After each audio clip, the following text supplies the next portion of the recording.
Alien मोर की light house mystery. Alien मोर नामक light house निर्जन होने के बाद भी हमेशा लोगों की जिज्ञासा का केंद्र रहा है। इसका नाम 6वीं शताब्दी के संत फ्लाने के नाम पर रखा गया था। उन्होंने यहाँ एक पूजा घर बनवाया था। यहाँ पर चरवाहे अपनी भेड़ों को चराने आते थे, लेकिन रात को नहीं रुकते थे। उनका मानना था कि यहाँ किसी आत्मा का साया है। 26 दिसंबर 1900 को एक छोटा जहाज फ्लेनन आइलैंड के एलियन मोर नामक लाइट हाउस की तरफ बढ़ रहा था। जेम्स हार्वे उस जहाज के कप्तान थे, जो जोसेफ मूरे को लाइट हाउस पर रखवाले का काम सौंपने के लिए लेकर जा रहे थे।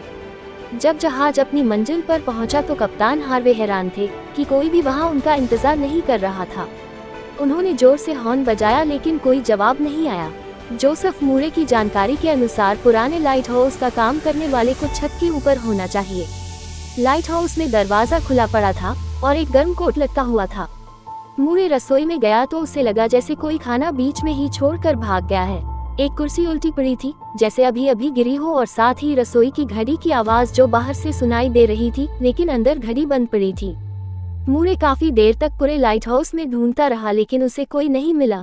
तो उसने बाहर आकर कप्तान को सूचना दी। कप्तान ने आदमी गुम हो जाने की सूचना हेडक्वार्टर को दी, जिसका जल्द ही जवाब भी आ गया।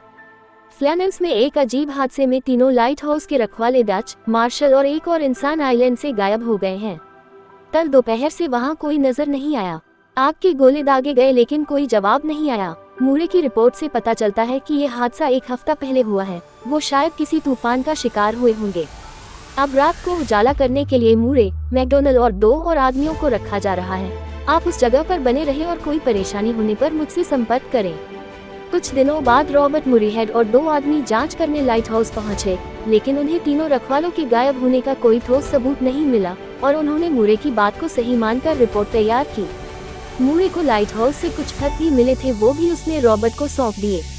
एक खत में मार्शल ने लिखा था कि वो 12 दिसंबर को आए तूफान से डरे हुए थे और ईश्वर से प्रार्थना कर रहे थे कि ये तूफान और ना बढ़े, लेकिन तूफान बढ़ता जा रहा है। रॉबर्ट और मूरे सोच रहे थे कि लाइट हाउस तो इतनी ऊंचाई पर है, फिर उन्हें तूफान से डर क्यों था और दिसंबर की इतनी ठंड में एक आदमी अपना कोट क्यों छोड़ गया। जांच से ये भी पता चला कि 12-13 दिसंबर को कोई तूफान नहीं आया था और सबसे बड़ी बात, नियम के हिसाब से तीनों एक साथ यहाँ से नहीं जा सकते थे। किसी न किसी को तो लाइट हाउस पर रुकना चाहिए था। फिर ऐसा क्या हुआ कि तीनों अचानक लाइट हाउस छोड़कर चले गए। रॉबर्ट ने रिपोर्ट तो तैयार कर ली, लेकिन उन तीनों के गायब होने के बारे में कुछ पता नहीं चल सका। कई सालों तक लाइट हाउस से अजीब अजीब आवाज आने की रिपोर्ट आती रही। हवा के साथ उन तीनों लाइट हाउस के रखवालों का नाम हवा में गूंजता रहता था।